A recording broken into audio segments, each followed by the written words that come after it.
പ്രവാസ ലോകത്തെ വാർത്തകളും വിശേഷങ്ങളും അതുപോലെ മാറി മാറി വരുന്ന നിയമങ്ങളും നേരത്തെ അറിയാൻ ഈ ചാനൽ സബ്സ്ക്രൈബ് ചെയ്യൂ. അടുത്തുള്ള ബെല്ലൈക്കൺ എനേബിൾ ചെയ്യാൻ മറക്കേണ്ട. നമസ്കാരം. ഒമാൻ വാർത്തകളിലേക്ക് സ്വാഗതം. ഇന്ന് ആഗസ്റ്റ് 4. പ്രധാന വാർത്തകൾ.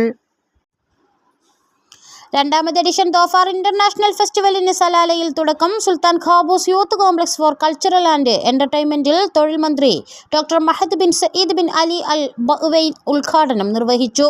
Oman chamber of commerce and industry chairman Faisal bin Abdullah Al Rawas സന്നിധനായിരുന്നു. ഈ മാസം 8 വരെ പ്രദർശനം തുടരും. പ്രാദേശിക അന്താരാഷ്ട്ര കമ്പനികൾ പ്രദർശനത്തിന്റെ ഭാഗമാകുന്നുണ്ട്. ഖരീഫ് സഞ്ചാരികളെ ആകർഷിക്കുന്നതിന് പ്രത്യേക പരിപാടികളും അരങ്ങേറും.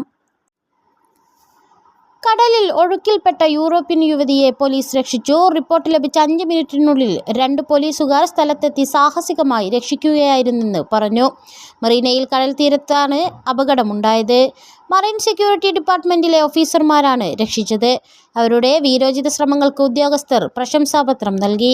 യുവതിയെ രക്ഷപ്പെടുത്തുകയും ആംബുലൻസ് എത്തുന്നതുവരെ അടിയന്തര ശുശ്രൂഷ നൽകുകയും ചെയ്തുവെന്ന് തുറമുഖ police station director brigadier doctor Hasan Suhail പറഞ്ഞു. വയനാട്ടിലെ മഹാദുരന്തത്തിലകപ്പെട്ട ആയിരങ്ങൾക്ക് വേണ്ടിയും ദുരിതമുഖത്ത് നിസ്വാർത്ഥ സേവനമനുഷ്ഠിക്കുന്ന രക്ഷാപ്രവർത്തകർക്ക് വേണ്ടിയും ICS മസ്കത്ത് കമ്മിറ്റിയുടെ ആഭിമുഖ്യത്തിൽ പ്രാർത്ഥനാ സംഗമം സംഘടിപ്പിച്ചു.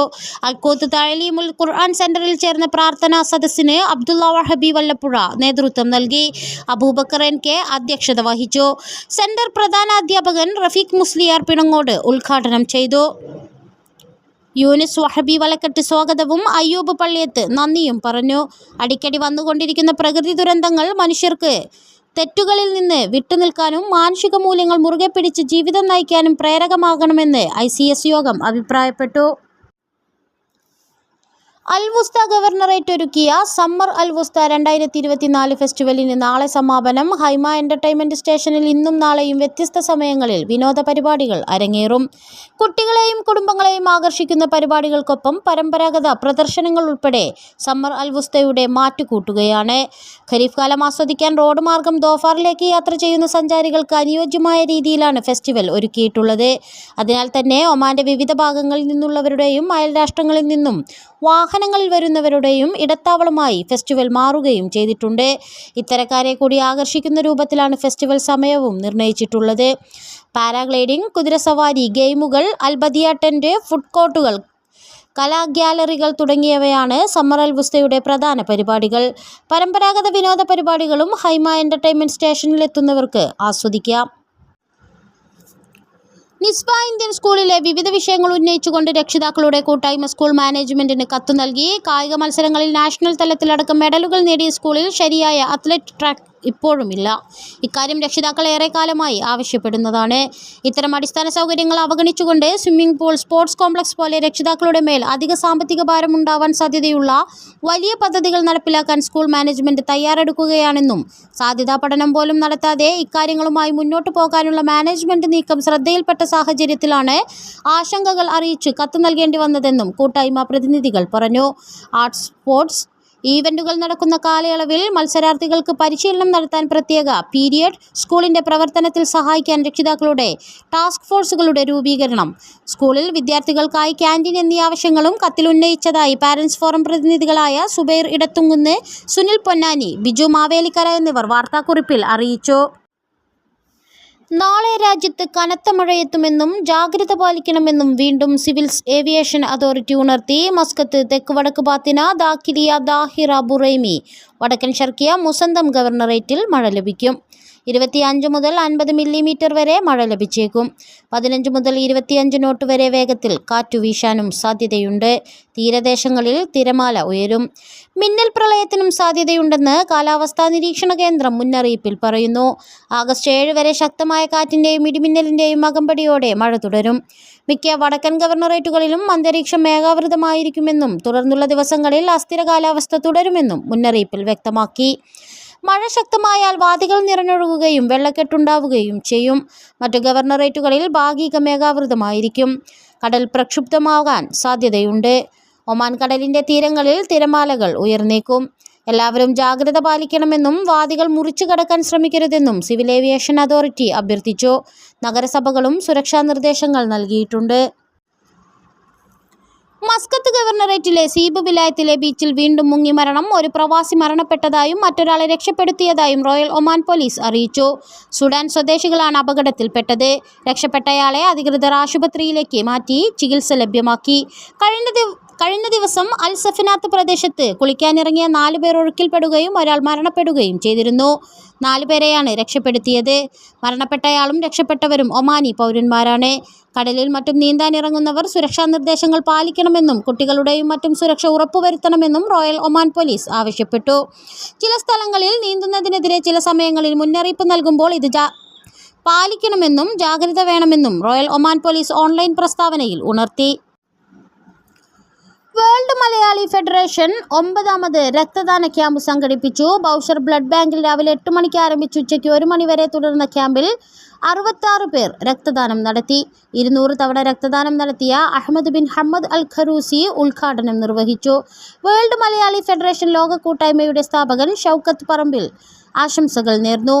National coordinator Ansar, national president Sajimon George, secretary Habeeb, executive അംഗങ്ങളായ നിഷാദ്, സിദ്ദീഖ്, അരുൺ, സജിലാൽ തുടങ്ങിയവർ ക്യാമ്പ് നിയന്ത്രിച്ചു. അടുത്ത രക്തദാന ക്യാമ്പ് ഡിസംബറിൽ നടത്തുമെന്നും ഭാരവാഹികൾ അറിയിച്ചു.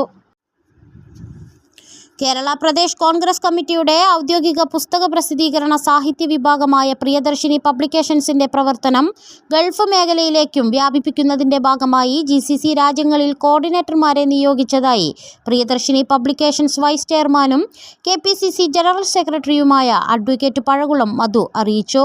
ഒമാനിലെ കോർഡിനേറ്ററായി സജീദ് ചങ്ങനാശ്ശേരിയെ നിയമിച്ചു. പ്രവാസ ലോകത്തുള്ളവരുടെ സാഹിത്യാഭിരുചികൾ പരിപോഷിപ്പിക്കുന്നതിനായി വിപുലമായ പദ്ധതികളാണ് KPCC നടപ്പിലാക്കുവാൻ ഉദ്ദേശിക്കുന്നത്. കലാസാഹിത്യ രംഗത്ത് മികവും കഴിവുകളുമുള്ള നിരവധി ആളുകൾ പ്രവാസ ലോകത്തുണ്ട്. എഴുത്തും വായനയും ഇഷ്ടപ്പെടുന്ന നിരവധിയായ പ്രവാസികൾക്കും അവരുടെ മക്കളടങ്ങുന്ന പുതിയ തലമുറയ്ക്കും പ്രവാസ ലോകത്തായതിൻ്റെ പേരിൽ മാത്രം അവസരം നിഷേധിക്കപ്പെടരുത് എന്ന വിശാല ലക്ഷ്യമാണ് KPCCയുടെ ഈ ഉദ്യമത്തിന് പിന്നിൽ. റൂവി മലയാളി അസോസിയേഷനും മമ്മൂട്ടി ഫാൻസ് ആൻഡ് വെൽഫെയറും സംയുക്തമായി ദുരിതബാധിതർക്കുള്ള സഹായഹസ്തവുമായി കൈകോർക്കുന്നു. കേരളം ഇന്നോളം കണ്ടിട്ടില്ലാത്ത പ്രകൃതി ദുരന്തമാണ് വയനാട്ടിൽ നടന്നത്.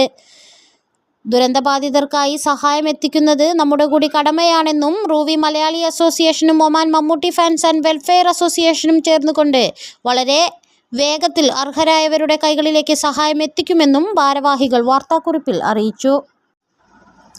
ഖരീഫ് ഫുൾ മോഡിലേക്ക് മാറിയതോടെ ദോഫാറിലെ പച്ചപ്പും ചാറ്റൽ മഴയും മൂടൽ മഞ്ഞും ആസ്വദിക്കാനെത്തുന്നവരുടെ എണ്ണം വർദ്ധിച്ചു വരികയാണ്. റോഡ് മാർഗം ഒമാന്റെ വിവിധ ഭാഗങ്ങളിൽ നിന്നും UAE, Saudi Arabia, Qatar, Bahrain തുടങ്ങിയ അയൽ രാഷ്ട്രങ്ങളിൽ നിന്നുമെല്ലാം സഞ്ചാരികൾ ഒഴുകിയെത്തിയത് ഗവർണറേറ്റിന്റെ വിവിധ ഭാഗങ്ങളിൽ ഗതാഗതക്കുരുക്കിനും നിരത്തുകളിൽ നീണ്ട വാഹനങ്ങളുടെ നിര രൂപപ്പെടുന്നതിനും ഇടയാക്കുകയാണ്. വാദി ദർബാത്ത്, ഐൻ അത്തൂം, ഇത്തീൻ റോഡ്, ദ ഹാരിസ്, താക്ക റോഡുകളിൽ മിക്ക സമയങ്ങളിലും വാഹനങ്ങളുടെ നീണ്ട നിര കാണാം. രാത്രി സമയങ്ങളിൽ സലാല ടൗണിലെയും സ്ഥിതി സമാനമാണ്. സാധാരണ ദിവസങ്ങളിൽ 10 മിനിറ്റ് കൊണ്ട് എത്തിച്ചേരാവുന്ന വിനോദസഞ്ചാര കേന്ദ്രങ്ങളിലേക്ക് ഇപ്പോൾ 30 മിനിറ്റിലധികം സമയമെടുക്കും. ഇത്തരത്തിൽ ഗതാഗത കുരുക്ക് അനുഭവപ്പെടുന്നത് പ്രയാസം സൃഷ്ടിക്കുന്നതായി പ്രദേശവാസികളും സാമൂഹിക മാധ്യമങ്ങളിൽ പങ്കുവെക്കുന്നുണ്ട്. വിനോദ കേന്ദ്രങ്ങളിലേക്ക് പൊതുഗതാഗത സംവിധാനം ഒരുക്കണമെന്നും സന്ദർശനത്തിന് സമയപരിധി നിശ്ചയിക്കണമെന്നുമാണ് ഇവരുടെ ആവശ്യം. സെപ്റ്റംബർ 21-നാണ് ഔദ്യോഗികമായി സീസൺ അവസാനിക്കുന്നത്. സീസൺ അവസാന ആഴ്ചകളിലെത്തുമ്പോൾ കൂടുതൽ സഞ്ചാരികൾ എത്തുമെന്നാണ് അധികൃതർ പ്രതീക്ഷിക്കുന്നത്. സീസൺ പകുതി ദിനങ്ങൾ പിന്നിട്ടതോടെ നേരിയ മഴയും മഞ്ഞുമായി പ്രകൃതി കൂടുതൽ സുന്ദരിയായി സന്ദർശകരെ മാടി വിളിക്കുകയാണ്. റോഡ് മാർഗവും വിമാന സർവീസുകളിലുമായി ആയിരങ്ങളാണ് ഓരോ ദിവസവും സലാലയിലെത്തുന്നത്. സഞ്ചാരികളെ കാത്ത് നിരവധി കാഴ്ചകളും വിനോദ പരിപാടികളുമാണ് സലാലയിൽ ഒരുങ്ങിയിരിക്കുന്നത്. ഖരീഫ് സീസണിനെത്തുന്ന ഓരോരുത്തർക്കും വ്യത്യസ്തവും മറക്കാൻ പറ്റാത്തതുമായ അനുഭവമുണ്ടാകാൻ ബന്ധപ്പെട്ട സർക്കാർ സ്വകാര്യ സ്ഥാപനങ്ങളുമായി ടൂറിസം മന്ത്രാലയം ചേർന്ന് പ്രവർത്തിക്കുന്നുണ്ട്. വിവിധ വിഷയങ്ങൾ ഉന്നയിച്ച് വീണ്ടും ഇന്ത്യൻ സ്കൂൾ ബോർഡിന് മുന്നിൽ രക്ഷിതാക്കൾ. മസ്കത്ത് ഇന്ത്യൻ സ്കൂൾ മാനേജ്മെന്റ് തലത്തിലെ വീഴ്ചകൾ, അധ്യാപക തസ്തികയിലെ ഒഴിവുകൾ നികത്താതിരിക്കൽ, പാഠപുസ്തകങ്ങൾ വിതരണം പൂർത്തിയാക്കാതിരിക്കൽ തുടങ്ങിയ വിഷയങ്ങൾ ഉന്നയിച്ചാണ് രക്ഷിതാക്കളുടെ പ്രതിനിധികളായി ഡോക്ടർ സജി ഉദുപ്പാന്റെ നേതൃത്വത്തിൽ ഡയറക്ടർ ബോർഡിലെ എഡ്യൂക്കേഷൻ അഡ്വൈസർക്ക് നിവേദനം സമർപ്പിച്ചത്. രക്ഷിതാക്കളായ സൈമൺ ഫിലിപ്പോസ്, ജയാനന്ദൻ, സിജു തോമസ് എന്നിവരും സന്നിധരായിരുന്നു. സ്കൂൾ മാനേജ്മെന്റ് കമ്മിറ്റിയുടെ പ്രസിഡന്റ്, വൈസ് പ്രസിഡന്റ്, കൺവീനർ എന്നീ ഭരണനിർവഹണ സ്ഥാനങ്ങൾ മാസങ്ങളായി ഒഴിഞ്ഞുകിടക്കുകയാണ്. ആയതുകൊണ്ട് തന്നെ സ്കൂളിലെ പല പ്രധാനപ്പെട്ട നയപരമായ തീരുമാനങ്ങളും വൈകുകയാണ്. രക്ഷിതാക്കളിൽ നിന്നും എത്രയും പെട്ടെന്ന് അഭിമുഖം നടത്തി പ്രസ്തുത ഒഴിവുകളിൽ നിയമനം പൂർത്തിയാക്കണമെന്നും രക്ഷിതാക്കൾ ആവശ്യപ്പെട്ടു. അവധിക്ക് ശേഷം സ്കൂൾ തുറന്നിട്ടും പല ക്ലാസുകളിലെയും കുട്ടികൾക്ക് പുസ്തകങ്ങൾ ലഭിക്കാത്തതിന് ഉടൻ പരിഹാരം കണ്ടെത്തണമെന്നും രക്ഷിതാക്കൾ പറഞ്ഞു. ഇതോടുകൂടി ഇന്നത്തെ വാർത്തകൾ ഇവിടെ പൂർണ്ണമാകുന്നു. കൂടുതൽ ഒമാൻ വാർത്തകളും വിശേഷങ്ങളുമായി നാളെ വീണ്ടും കാണാം. നമസ്കാരം.